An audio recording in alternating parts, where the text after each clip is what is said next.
Hola, ¿qué tal? ¿Cómo andan? Bienvenidos a esta nueva edición, conociendo un nuevo camino. En este momento estamos con José Garriga Zucal. Él es doctor de Antropología Social, investigador del CONICET, docente de la Universidad Nacional de San Martín. Bienvenido, José, un gusto tenerte hoy con nosotros. Hola, ¿cómo les va? Muchas gracias por la invitación. ¿Vos sos nacido dónde? Yo nací en la ciudad de Buenos Aires, ¿Y estudiaste en dónde? cursé todo en la UBA, Filosofía y Letras. Vos sos antropólogo. Soy antropólogo de grado, de maestría y de doctorado, o sea, soy lo que se llama a veces un talibán de la antropología. ¿Por qué en la jerga de ustedes se dice que es un talibán el que hace toda la carrera de investigación? Claro, hice toda la carrera en la misma, en la misma disciplina. ¿Y por qué estudiaste antropología acá? Yo quería ser arqueólogo, antropología y arqueología están juntas, y vos cursás los primeros 2 años y después elegís qué querés hacer. Que muy rápido abandoné mi primera idea, que era ser arqueólogo. Cuando inicié la carrera de antropología, entonces, todo el mundo me preguntaba, porque aparte es una carrera extraña, ¿no? No hay mucha gente que estudia antropología. Entonces, pues yo vengo de una familia de profesionales, pero mi padre es contador y todo el mundo son contadores o abogados. Todo el mundo me pregunta, ¿y qué hace antropología? ¿De qué vas Entonces, a la verdad que vivir? ¿de qué vas a vivir? ¿Qué Aparte en vas los a vivir? 90, imagínate, en los 90 yo decía, había dos preguntas: ¿qué es un antropólogo y de qué vas a vivir? Y para la primera me había estudiado una respuesta de manual. Y a la segunda les decía, a la segunda pregunta, la respuesta era: voy a ser taxista. O Con el sea que era tiempo pasó que, posible también en los 90, ¿eh? la verdad que no pasó ninguna de esas dos cosas. Hay muchas formas de pensar la antropología diferente, hasta para mí hay muchos vínculos con otras ciencias sociales y de hecho en la Universidad de San Martín, donde soy docente, proponemos una carrera de antropología muy vinculada a la sociología y eso es una de las particularidades que define nuestra carrera. Y vos estás dedicado a dos temas. Uno es la violencia en las fuerzas policiales y otro es la violencia en el fútbol, etcétera. Yo hice mi tesis de licenciatura, de maestría y doctorado, todo trabajando temas de violencia en el fútbol. Entonces trabajé esos 10 años sobre violencia en el fútbol y desde el 2009 a la actualidad trabajo temas que tienen que ver con violencia policial. Nunca lo abandoné del todo mi tema original, ¿no? De tema de violencia en el fútbol, por diferentes razones. Una porque seguí escribiendo sobre el tema, otra porque dirigí mucha gente que trabaja el tema, y la tercera razón por la cual me mantuve muy vinculado al tema durante mucho tiempo es que en varias oportunidades trabajé pensando políticas públicas para la prevención de la violencia en el fútbol. Entonces, en organismos del Estado o intentando ver si podíamos poner el tema de la violencia en el fútbol en la agenda mediática o pública de una forma diferente. Vos como antropólogo, ¿qué dirías que es una hinchada? Una hinchada? Que diría es que hay que separar hinchada de barra bravas, ¿no? Entonces, intentaría separar lo que es el grueso de los hinchas que van a ver un partido de fútbol de la barra brava, que es un grupo organizado de espectadores que está vinculado a la lógica de lo que nosotros llamamos el aguante. Yo voy mucho a la cancha todavía, voy a la cancha, soy parte de la hinchada, soy hincha de Huracán actualmente. Digo actualmente porque yo hice mi trabajo de campo con la hincha de Huracán y me transformé en hincha de Huracán. Yo era hincha de River antes. Un Soy un vendido. vendido. Para la lógica del fútbol argentino, soy un traidor, ¿no? Sí. Aparte, no es solamente que era hincha de River, fui socio de River durante muchos años. Mi papá es socio vitalicio de River. En el mundo familiar, yo cometí esa traición que es cambiar de club. Varias Eh, traiciones has cometido. una Vos traición, fuiste sí. contador, abogado, ahora otra traición más, otro dolor familiar. Aparte, no es una elección racional porque, digamos, no me trajo muchas alegrías ser hincha de Huracán. Lo primero que haría para pensar la hinchada es diferenciar eso, ¿no? Espectadores de barras. Y los barras lo que tienen en común son que son un grupo organizado de espectadores, pero vinculados a la lógica del aguante, que es una lógica violenta. Vos haces una muy buena descripción de lo que es el aguante, que uno lo ve permanentemente, pero no tiene ese concepto. Hay dos definiciones de aguante dando vuelta por el mundo del fútbol. Una que tiene que ver con la que tenemos los espectadores que no somos parte de las barra bravas, que vincula el aguante a la fidelidad y el fervor, ir a alentar a tu club sin importar qué pase. Pero en el mundo de la hinchada, en el mundo de la barra brava, el aguante está vinculado a la violencia. O sea, ese aguante es físico. Estaba en barra brava, cuando empezaba a sentirse parte de la barra brava, siempre me relataban la primera pelea. Lo que los incluye dentro del grupo de la barra es la violencia, es ser parte de un grupo que se define a partir de la lógica del aguante, y el aguante para los miembros de la barra brava pasa por pelearse. pero para un miembro de la barra, si no se pelean, no tiene aguante. Ujú. ¿Y cuál es la relación con los jugadores? Seguramente será distinto entre, por ejemplo, vamos a suponer River y Huracán, es decir, los clubes al ser uno más grande, otro más pequeño, también variará eso. No hay ninguno de los actores del mundo del fútbol que no tenga una relación con las barras. No quieren hacer visible esa relación, ¿no? Pero todos los Mira, dirigentes de los justamente clubes, hoy estaban haciendo un comentario de que había habido una fiesta de cumpleaños de un barra brava muy conocido y que había fiscales federales en ese cumpleaños. digamos, los barras tienen relaciones con los dirigentes de los clubes, con dirigentes políticos, con los periodistas, con los otros espectadores que no son parte de las barras, con los jugadores, con los técnicos. Relaciones que muchas veces pasan por un carácter violento, ¿no? Digamos, tiene que ver con la lógica del apriete y otras veces tiene que ver que podríamos llamar de amistad, fluidas durante mucho tiempo.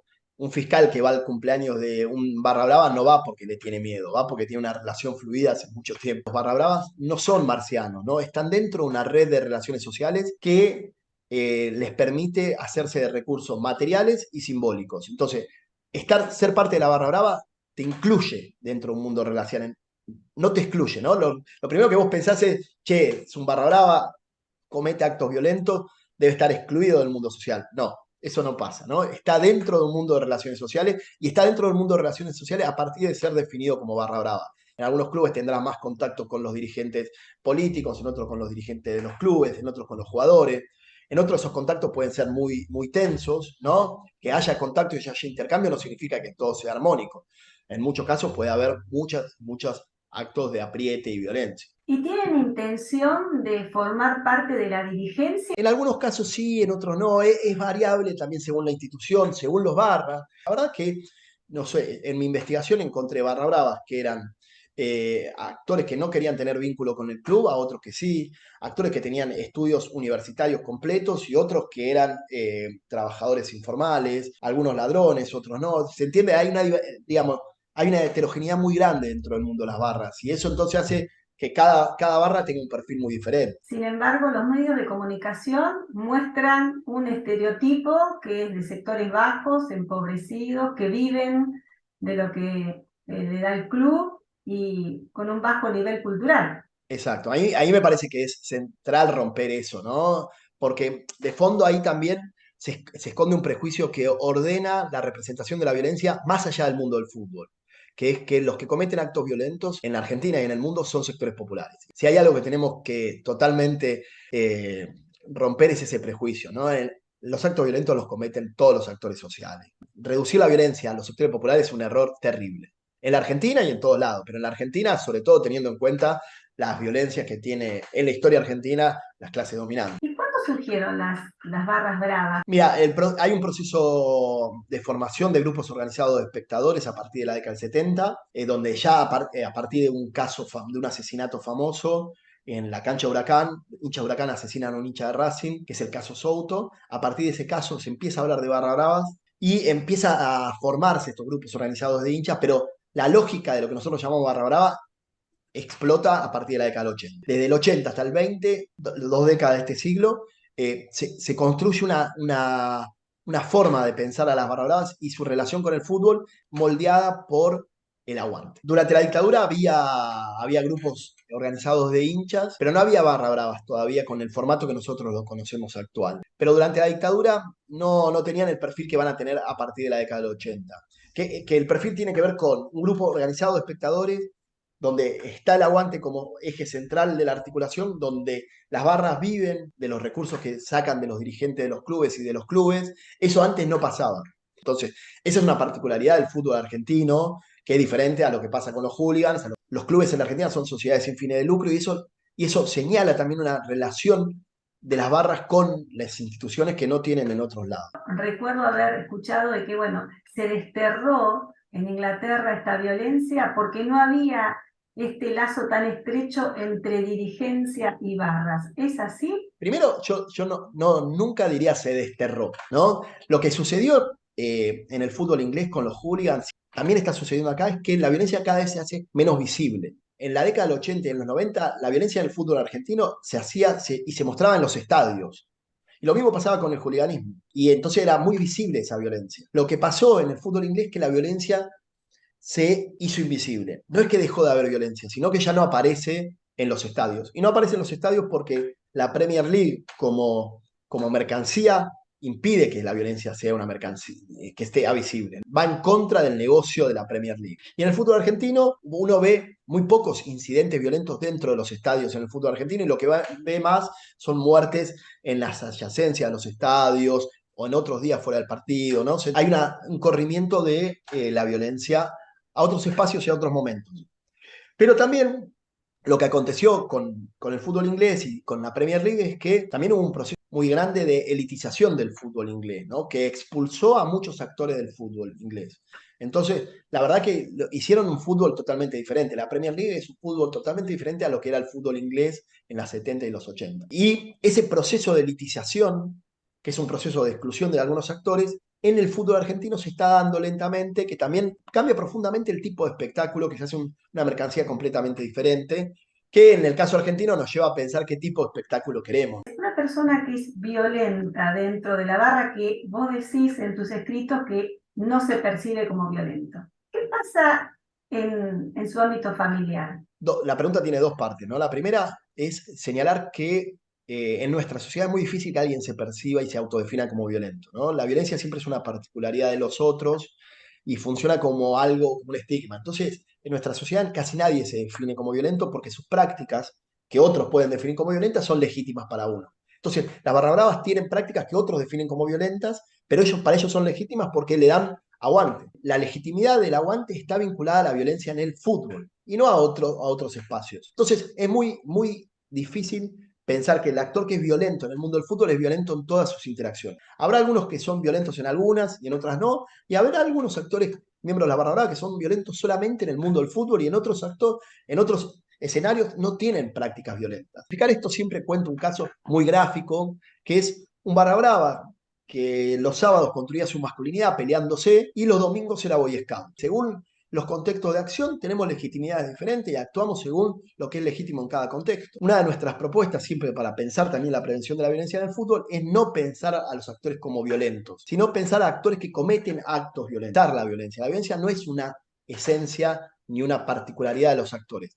Es una acción que es legítima en un contexto determinado. Escritos, vos decís, la violencia acá es de los barra bravas, sino que también hay que hablar de la dirigencia, hay que hablar de los espectadores, de los medios de comunicación. Sin tener en cuenta el cuadro completo, es imposible hacer políticas de prevención, ¿no? Si nosotros reducimos la violencia en el fútbol a la barra brava, estamos entendiendo la mitad del problema. En el mundo del fútbol hay otros actores que cometen actos violentos, por ejemplo, homicidios que existen en la historia del fútbol argentino vinculada al accionar policial. Otros actores que tal vez no cometemos actos violentos, y estoy pensando en los espectadores y espectadoras, pero legitimamos a las barra bravas. Por ejemplo, si yo voy a un estadio de fútbol y canto una canción en la cual digo que voy a matar a un hincha rival, estoy construyendo la legitimidad de la violencia. Me viene a la cabeza los episodios que sucedieron el 7 de octubre de este año 2022 en La Plata, en el partido que se había iniciado entre Gimnasia y Boca. ¿Vos cómo analizás esto? Queda muy evidente que un actor central para entender la violencia del fútbol y para pensar las políticas de prevención son las policías que actúan de forma incorrecta. No sé si ustedes recordarán, pero el episodio que termina en la prohibición del hincha visitante es el asesinato de un hincha de Lanús por un policía. En vez de prohibir a la policía, se prohíbe al hincha visitante. Qué paradoja, ¿no? El asesinato lo comete el policía por incapacidad, no es que quiere matar. Dispara una bala de goma a una distancia totalmente imprudente y asesina a un espectador de Lanús. Y estas prácticas violentas tienen, en el caso policial, no hay una buena formación policial para trabajar en espectáculos masivos. Entonces, si nosotros queremos pensar política de prevención, una de las cosas que deberíamos proponer es formar buenos policías, ¿no? Que sepan trabajar en espectáculos masivos. Y la otra dimensión, pensando en los policías, es que pero muchas veces también trabajan mal porque tienen la misma lógica del aguante que las barra bravas. Pero es algo que hay que cambiar, ¿no? Una vez un policía charlando me decía, ¿cómo los corrimos? Entonces, la misma lógica que tienen las barras la utilizaba la policía. Me parece que ahí hay algo que hay que cambiar. Y vos lo que marcabas, hablando de las fuerzas policiales, es que hay una moral interna que marca lo que está bien y lo que está mal, más allá del marco de la ley. Existe dentro del mundo policial lógicas que son legítimas, pero no son legales. ¿no? Los policías sostienen que tienen algo que se llama olfato policial, que al mirar a alguien saben si es un delincuente o no. Eso los policías sostienen que es un saber que se adquiere en el trabajo policial.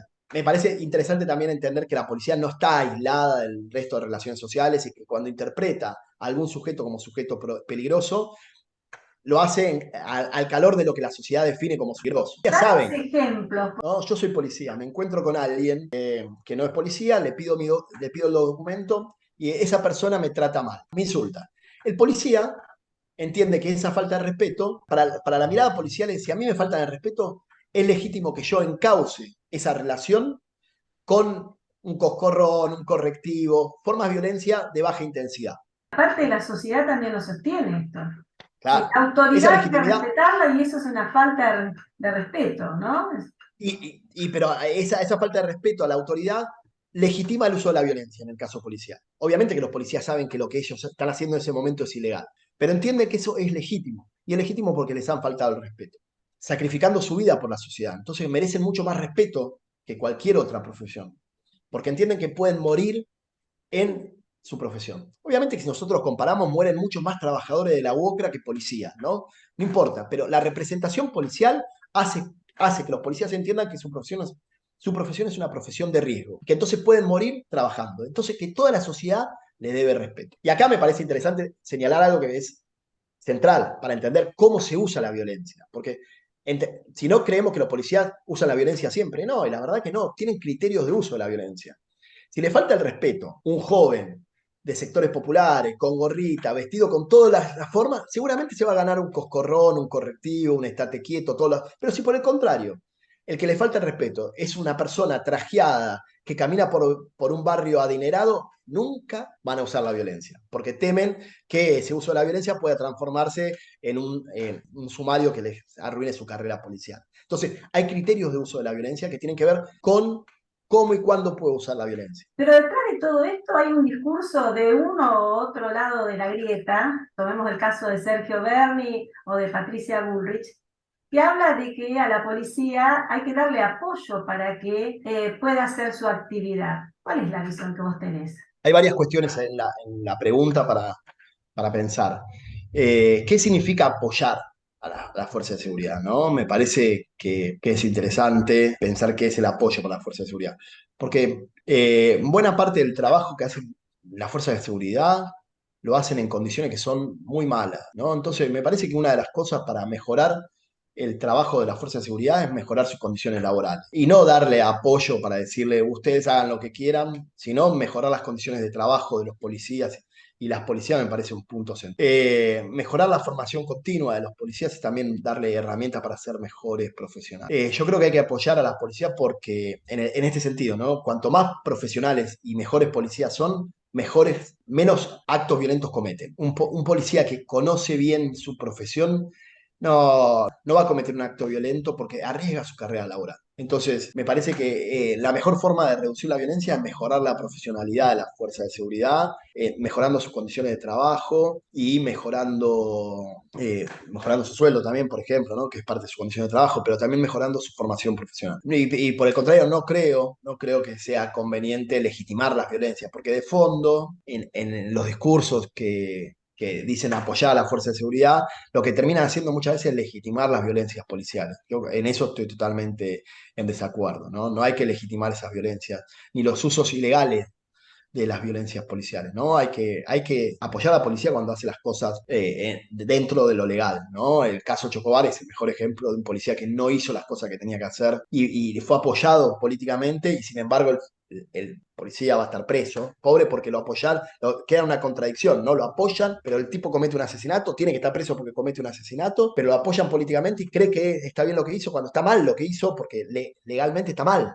¿No? Entonces, eso es un mensaje para la policía extrañísimo. Las leyes no se modificaron. Entonces, lo que hizo Chocobar es un asesinato y tiene que estar preso porque cometió un asesinato. Y el mensaje a los otros policías es, che, hagan esto. Es un delirio, ¿no? Entonces, hay un mensaje contradictorio en el cual se apoya lo que es legítimo pero es ilegal, pero no se modifican las leyes, entonces sigue siendo ilegal y van a seguir siendo presos y tienen que ir presos porque cometen un acto ilegal. Me pongo en la cabeza de un policía por lo que vos decís. Cada vez que hay un cambio de signo político, la policía tiene que...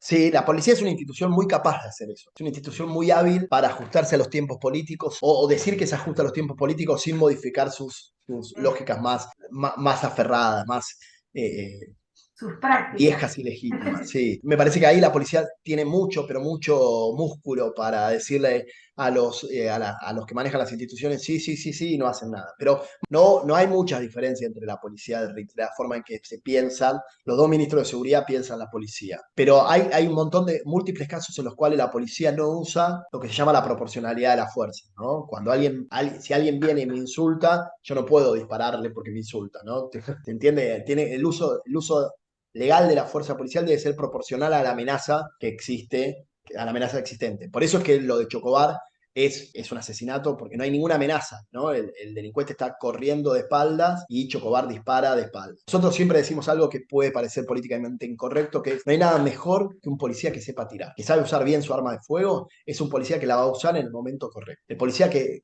no sabe usar su arma de fuego es un policía que muchas veces la usa porque tiene miedo. Entonces, y lo que uno ve en la formación policial es que muchos policías pasan mucho tiempo sin tirar, no tienen fuego, buen uso de su arma de fuego, ¿no? Entonces hay que trabajar en la profesionalización de las fuerzas. Y entonces lo que falta después es una formación continua, y así seguir una formación continua. Y eso no sucede, y tal vez un policía pasa 8 años, 6 años sin disparar, sin volver a un polígono de tiro, sin practicar ejercicios de defensa personal, sin practicar esposar a alguien. La mayor parte de los policías pueden estar 20 años sin haber atravesado nunca una situación de riesgo. A ver, es muy diferente el trabajo policial que hace un policía de Mar del Plata a un policía que hace el trabajo en Tres Arroyos, ¿no? Tres Lomas, no sé. Es totalmente diferente. La relación con el riesgo es tan diferente. Entonces, pensar la policía de una forma homogénea es un problema. Y el policía de Mar del Plata es muy distinto al policía que hace trabajo de oficina que el policía que hace trabajo en la calle. ¿Hubo una nueva mirada de la sociedad en torno a la policía a partir de la pandemia? El trabajo policial hoy sigue siendo igual que el trabajo policial en el 2019. Las formas de violencia policial legítimas o ilegítimas siguen siendo las. ¿Y cuál sería una de tus propuestas para prevenir? No, a ver, para prevenir la violencia en el fútbol, nosotros señalamos varias cosas. Por ejemplo, a mediano plazo hay que trabajar con la formación de las policías en espectáculos masivos, con la formación de los profesionales en los medios de comunicación, porque los profesionales de los medios de comunicación muchas veces legitiman las lógicas del aguante y de la violencia. No todos, ¿no? Pero muchos periodistas confunden el fútbol con una idea de guerra y entonces entienden que el fútbol es a matar o morir. Entonces construyen una legitimidad donde se puede morir en el mundo del fútbol. Y la verdad que el fútbol es un deporte, nadie debería morir nunca. Del diario deportivo Lee de hace unos años, en los cuales la tapa, ¿no? Hacía una asociación entre masculinidad y violencia. Y ese tipo de cosas son cosas que debemos trabajar. Por Después hay que. ejemplo, algún chiste que escuché el otro día que a mí me sonó raro. Un periodista dijo, bueno, Martino, que es el director técnico de México, va a poder venir tranquilo a la Argentina, Claro, del partido. que Sí, lo si hace ganaba como no un podía venir chiste, tranquilo. pero hay alguien que no lo puede tomar como un chiste. Claro, claro. Entonces legitima esas lógicas de la violencia. Hay que tener medidas más a largo plazo. Obviamente hay que trabajar criminalmente, digamos, con investigación criminal sobre los que cometen actos violentos en el mundo del fútbol, ¿no? Entonces, ahí vos ves que hay muchos que cometen actos violentos que no pagan las consecuencias. Entonces, eso es un punto central. Si vos cometés un acto violento en el mundo del fútbol, tenés que pagar lo que la ley dice que cometiste, ¿no? Pero también, y esa es nuestra apuesta, para mí la más interesante, es cómo cambiamos la legitimidad del aguante, ¿no? Entonces, eso es un trabajo que el Estado tiene que hacer a largo plazo, pero que tenemos que cambiar el aguante violento. Y que tenemos que construir, y digo tenemos porque los espectadores que no somos parte de las barras también estamos ante ese desafío. Tenemos que construir un espacio donde el fútbol sea un espacio, la fidelidad por tu club no pase por matar al club rival, ¿no? ¿Qué culpa tiene? ¿Qué culpa no? ¿Cómo se construye la identidad en la cual debo asesinar a alguien para ser yo una persona vinculada a mis colores? Entonces eso es algo que tenemos que modificar, es algo que se puede hacer a largo plazo. Bueno, José, ha sido un gusto realmente, muy claro, en un lenguaje llano, y bueno, y espero que les haya gustado la entrevista. Es un tema que tiene muchas aristas. Seguramente muchas de las cosas que dijiste habrá gente que comparte y muchas que no, Por porque están supuesto. aquellos que están con la idea de ser un poco más rígido con la ley y otros que no, un poco más flexibles. Bueno, es un debate abierto en la Argentina que bienvenido sea, y esto ha sido este espacio para tener una nueva visión y por ahí tener otros argumentos de uno o de otro lado y muchos cambiar, ¿no? Con datos que iluminen la problemática en la Argentina. La Argentina es una sociedad mucho menos violenta de lo que nosotros creemos, ¿no? Podría ser menos violenta que otras sociedades. Lo que sí sucede, y que me parece el dato interesante, es que esa violencia está muy, muy, muy desigualmente distribuida, ¿no? En términos sociales. Entonces, por ejemplo, si vos analizás un dato que es central para entender las violencias, que es la tasa de homicidio. Analizar la tasa de homicidio en un partido o en una provincia, vos ves que los que mueren son siempre los más pobres dentro de esa tasa de homicidio. Y que esa tasa de homicidio está muy, pero muy lejos, los casos de homicidio están muy, pero muy lejos de lo que el común de la gente piensa cuando habla de homicidio, que es el robo a mano armada, ¿no? La mayor parte de los homicidios no pasan por robo a mano armada. Entonces, pensar los problemas que tiene la sociedad con la seguridad, la inseguridad, las violencias, es pensarlo con los datos, entonces pensar la complejidad de eso, más allá de cómo se representan esos problemas a nivel social. Tenía otra mirada en torno a estos temas de violencia en la Argentina. Bueno, nos vemos en una próxima edición. Si les gustó, recomienden esta entrevista, súmense, suscríbanse al canal y nos vemos en la próxima. Gracias.